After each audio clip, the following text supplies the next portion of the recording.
মিরপুরের home of cricket থেকে আপনাদের সবাইকে ওয়েলকাম করছি রিয়াসাদ আজিম চোরের আপডেট নিয়ে।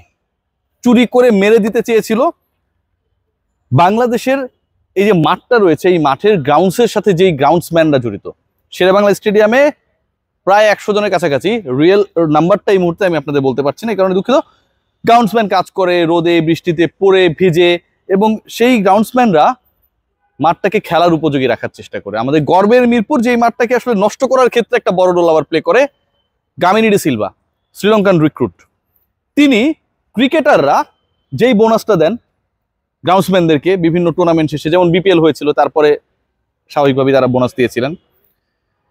ইলেকট্রনিক স্কোরবোর্ড এবং অন্যান্য যে কাজগুলো রয়েছে সেগুলো ঠিক করার ক্ষেত্রেও বাইরে থেকে লোক রিক্রুট করতে হয় না। আমাদের যে গ্রাউন্ডসম্যানরা রয়েছেন তারা সেই কাজটুকু করে দেন। পেমেন্টটা যেন তারা চাকরি করেন 10-12 হাজার টাকা বেতনে, তাই না? সেটা যেন তারা পান, একটু যেন প্রতি শুক্রবারে অন্তত প্রিয় মাংস কিনতে পারেন, 6 মাস পরে অন্তত যেন জাটকা ইলিশ কিনে হলেও সন্তানকে ইলিশের স্বাদ দিতে পারেন সেই গ্রাউন্ডসম্যানরা। শুধু তাই না, যখন বাংলাদেশ দল ভালো করে যে স্পেশাল বোনাস দেওয়া হয় বাংলাদেশের গ্রাউন্ডসম্যানদেরকে, সেটাও তাদের একটু উপরই পাওনা, বাড়তি ইনকাম তাদের স্যালারির বাইরে গিয়ে। এই টাকাগুলো জমা হতো গামিনী ডি সিলভার পকেটে। ইয়াস, গামিনী ডি সিলভা এই টাকাগুলো তার কাছে জমা রাখতেন, অথবা বাংলাদেশ ক্রিকেট বোর্ডের এমন একটা সিস্টেমের কারণে এই পুরো টাকা গামিনী ডি সিলভার অ্যাকাউন্টে গিয়ে জমা হতো। পরবর্তী সময়ে দিন যায়, মাস যায়, যখন গ্রাউন্ডস কর্মীরা সেই টাকাটা পান না, বিভিন্ন জায়গায় রিপোর্ট হয়েছে। একদিন পরে আমি রিপোর্টটা আপনাদের সামনে আনছি, কারণ আমার কাছে মনে হয়েছে যে রিপোর্টটাকে হওয়া উচিত। যখন সেই টাকাটা পান না, এবং গামিনী যখন বাংলাদেশ থেকে অনেকটা লাপাত্তা হয়ে গেছেন, পালিয়ে গেছেন, রাইট নাও তিনি বাংলাদেশে নেই, বিশাল লর্ড হয়ে গেছেন তিনি বাংলাদেশে নেই এই মুহূর্তে। বাংলাদেশের ন্যাশনাল টিম যখন খেলবে, এর বাইরে মিরপুরের দেখার দায়িত্ব তার না। এর আগেও আমরা একবার দেখেছিলাম যে গামিনী ডি সিলভা কোভিড সিচুয়েশনে রুলস ব্রেক করে ভিতরে ঢুকেছিলেন, তিনি ছিলেন না। তো তিনি তো আসলে অনেক বড় মাতবর। তিনি যখন নেই, ঠিক তখন বাংলাদেশের কিউরেটররা, গ্রাউন্ডস কর্মীরা বিশেষ করে, তারা তাদের সেই পাওনা অর্থের জন্য অনেকটা প্রসেশন করেছে। বাংলাদেশের ক্রিকেট ইতিহাসে মিরপুরে এটা আমরা কেউ দেখিনি। এবং মজার ব্যাপার কি জানেন, বিসিবি এটাকে আবার ধামাচাপা দেওয়ার চেষ্টা করেছে। বিভিন্ন জায়গা থেকে বলা হয়েছে যে গামিনী টাকাটা আরেকজনকে বুঝিয়ে দিয়ে গেছে। এই টাইপের করে গামিনীকে বাঁচানোর জন্য, এই লঙ্কান মাফিয়াকে বাঁচানোর জন্য যে চেষ্টা, সেটা খুবই ন্যাক্কারজনক আমি মনে করি। বাংলাদেশের ক্রিকেটকে নষ্ট করার পেছনে গামিনী ডি সিলভা এবং চন্ডিকা হাথুরুসিংহে যে প্রগ্রেসিভ রোল প্লে করেছেন তাদের দৃষ্টিকোণ থেকে, তারপরে যখন তাদেরকে সেভ করার চেষ্টা করা হয়, নাসিম মোহাম্মদের গায়ে হাত উঠানো হয়, সেটাকেও মোটামুটি একটা 2 নম্বর তদন্ত করে তাকে সেভ করে দেওয়া হয়। নাসিম আহমেদকে কোথাও এখন খুঁজে পাবেন না ভাই, বয়সভিত্তিক ক্রিকেটারদের খুঁজে পেলেও তাকে পাবেন না। গামিনী ডি সিলভা ভাবতে পারেন যে ক্রিকেটাররা তাদেরকে যে টাকা দেয়, বাংলাদেশ যে উইনিং বোনাস দেয়, বাংলাদেশ লাস্ট মিরপুরে খেলে উইনিং বোনাস কবে পেয়েছে? বিপিএল ভালো খেলার পর তামিম ইকবালরা টাকা দিয়েছে কবে? একটু টাইমটা মিলাই নেন, এটা হচ্ছে অগাস্টের 15 তারিখ আজকে। তার মানে এই টাকাগুলো তো সেই জানুয়ারি ফেব্রুয়ারিতে অ্যাড হয়েছে অ্যাকাউন্টে। জানুয়ারি ফেব্রুয়ারির টাকা অগাস্টের 15 তারিখে আমি যখন রিপোর্ট করি, তখন এটা নিয়ে যখন বিতর্ক থাকে এবং এটাকে যখন ভ্যালিড করার চেষ্টা করা হয় যে গামিনী অন্য কাউকে বুঝিয়ে দিয়ে 7 দিন আগে গেছেন, এটার অর্থটা কি? ফেব্রুয়ারির টাকা, মার্চের টাকা আমি অগাস্টে পাবো, নাকি তামিম ইকবাল বাকি রেখেছিলেন, উইনিং টিম বাকি রেখেছিল, বাংলাদেশ ক্রিকেট দলের গর্বিত সদস্যরা বাকি রেখেছিল? মূলধারার যে গণমাধ্যম সেগুলোতে রিপোর্ট হয়েছে। আমি অনেকের সাথে এখন কথা বলার চেষ্টা করবো, আপনারা যদি আমার সাথে আসেন। এটা অনেকেই রয়েছেন, এবং অধিকাংশ যারা রয়েছেন এখানটায় কর্মী, আমাদের সহকর্মীরা যেখানটায় কাজ করছেন, তাদের আসলে সময়টা এখন কাটছে অনেকটা এমন করে, যেহেতু আসলে ক্রিকেট বোর্ডে সবাই লাপাত্তা, কেউ কথা বলছে না, আমরা ক্রিকেট খেলি, আড্ডা মারি। এবং আমাদের প্রিয় বড় ভাই আতিফ ভাইকে দিয়ে শুরু করি, উনিও মোটামুটি এখানে আড্ডা মারেন, ক্রিকেটও খেলেন। আতিফ ভাই ক্রিকেট খেলেন না, অন্য কিছু খেলেন? তো হ্যাঁ, ক্রিকেটটা খেলে দেখেন। অন্য খেলা না, দেখি, খেলা দেখি। আচ্ছা, এই যে গামিনীর কর্মকাণ্ড, আতিফ ভাই, to be very honest, winning বোনাসের টাকা, পার্সোনালি ক্রিকেটাররা যে টাকা দিয়েছে, বাংলাদেশ তো সবশেষে মিরপুরে কবে ম্যাচ খেলেছিল? অনেকদিন আগে। সেই টাকা নিয়ে যখন অগাস্ট মাসের 13-14 তারিখে প্রসেশন হয়, মানে টাকাটা তো আটকে রাখা হয়েছিল।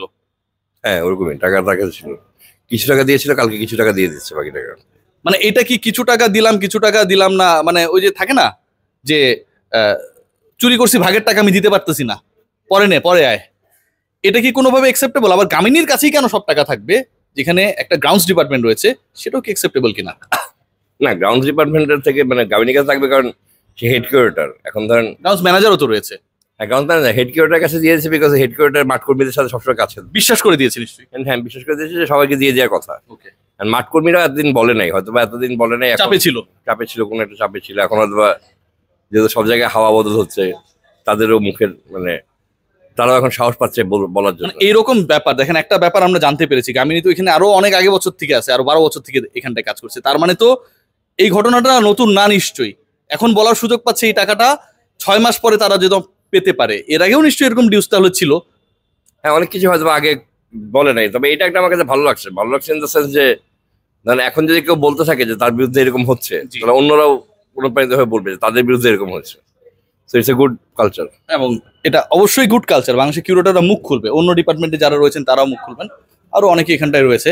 গামিনী ডি সিলভার অনেক প্রিয় মানুষজন এখানটায় রয়েছে। আমি সবার সাথে কথা বলার চেষ্টা করবো যেন একপাক্ষিক না হয়। এখানটায় রয়েছে আমাদের সহকর্মীরা, আরিফ রয়েছেন, রিমন রয়েছেন, আমাদের চ্যানেল আইর দীপ্তি চৌধুরী না আপুটা, মানিক যাকে অ্যাটাক করেছিল, তাই না?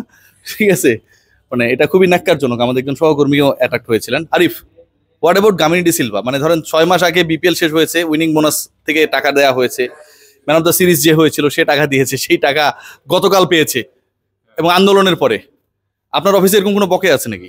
না, আমার অফিসে এগুলো নেই, সবকিছু ঠিকঠাক চলতেছে। এই জিনিসটা এখানে মানে ভাই আপনি আছেন গামিনী নিয়ে, তো সব জায়গায় সমস্যা। এই গামিনী হচ্ছে চাকরি করে, ওরা রাখছে কে? একদমই বাংলাদেশ ক্রিকেট। তো ব্যাপারটা হচ্ছে ওইটা, আপনি ওই সব লোকের এটা কথা বলেন। ওইসব লোকদের কথা বলতে এসে যাদেরকে নিয়ে আসা হয়েছে কথা বলার জন্য, আরিফ আপনি মনে হয় একটা জিনিস দেখছেন, এটাও খুব নোংরা হয়ে গেছে, বুঝছেন? মানে যাদের কথা বলা দরকার, ভয়েস রেজ তো আসলে অর্গানাইজারদের প্রপারলি করা দরকার, বস্তির লোক নিয়ে এসে এখানটায় প্রসেশন হয়েছে, এটাও খুব দুঃখজনক। আরিফ, এটা দুঃখজনক, স্বাভাবিক। এখানে ধরেন যারা হচ্ছে এদের নিয়োগ দেয়, ঠিক আছে, তো সে তো কর্মচারী, সেগুলা করবে। তো আপনি হচ্ছে ওইসব নিয়ে নাড়াচাড়া করেন। মানে এই স্পর্ধাটা কেমন করে পায়? ধরেন এই যারা এটাকে নিয়োগ দেয়, এই গ্রাউন্ডস কমিটির একজন কিংবা হচ্ছে ক্রিকেট বোর্ডের প্রেসিডেন্ট একজন, তিনিও এখন নেই, আমরা এটা নিয়ে কথা বলছি, আমি সবচেয়ে বেশি কথা বলছি, যে একজন বিদেশি এসে আমার বাংলাদেশের মানুষজন যারা এই মাঠটাকে ঠিক রাখে তাদের টাকাটা আটকায় রাখে। মানে আপনি বুঝতেছেন তার লেভেলটা কোথায়? এটা তো অত্যন্ত দুঃখজনক যে তার এই রকমের পাওয়ার থাকে। হ্যাঁ, তো ঘটনা হচ্ছে সে পাওয়ারটা কই থেকে পায়। আর আমি যদি আপনার আন্ডারে কাজ করি, আপনি আমাদের বললেন যে আপনার যে বাকি যে কর্মচারী তাদেরকে হচ্ছে টাকা পয়সা ঠিক মতো দিবা না, ঠিক আছে, বা হচ্ছে ওই লোকজন আপনার কাছে বিচার দেওয়ার সুযোগ পায়, আমি তাদেরকে হোল্ড করে রাখতে পারছি, ঠিক আছে, সো দায়টা আপনার। একদমই মুখ বন্ধ, কারো কিছু বলার নাই। গামিনী একদম দামিনী করে দিছে, দমায় রেখেছে। মাহবুব রিমন সুন্দর সানগ্লাস পরে আছে, কচু ক্ষেত থেকে কেনা নাকি? না না না, এটা দুবাই থেকে না। দুবাই সানগ্লাস আমার জন্য আর এটা নিয়ে আসবা এরপরে যখন যাবা। গামিনীর ওভারঅল যে কর্মকাণ্ড, এটা তো এক্সপোজ হলো, মানে একদম তার ডিপার্টমেন্টে যারা জব করে তারা এটা এক্সপোজ করেছে। এখন বলতেছে টাকা বুঝাই দেওয়া হয়েছে গতকালকে, সেটা বিষয় না।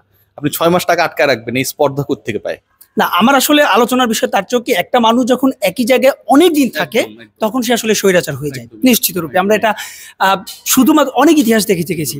তো আমার কাছে একই রকম মনে হয়েছে, শুধুমাত্র যে এই ইস্যু না, এর আগেও একাধিক গ্রাউন্ডসম্যানের সঙ্গে আমার ব্যক্তিগতভাবে কথা হয়েছে, ঝাড়ি মেরেছে, থ্রেট করেছে, এরকম কিন্তু আমরা জানি। বেতন আটকে দিয়েছে, এমন অনেক হয়েছে। কারণ এখানে যারা কাজ করে খুব অল্প টাকা পায়, আপনি জানেন রিয়াসাত ভাই, খুবই অল্প টাকা পায়। 10-12 হাজার টাকা। এই রোদের মধ্যে আমরা 10 মিনিট দাঁড়িয়ে থাকতে পারি না, এই মাঠের মধ্যে তারা ঘন্টার পর ঘন্টা কাজ করে।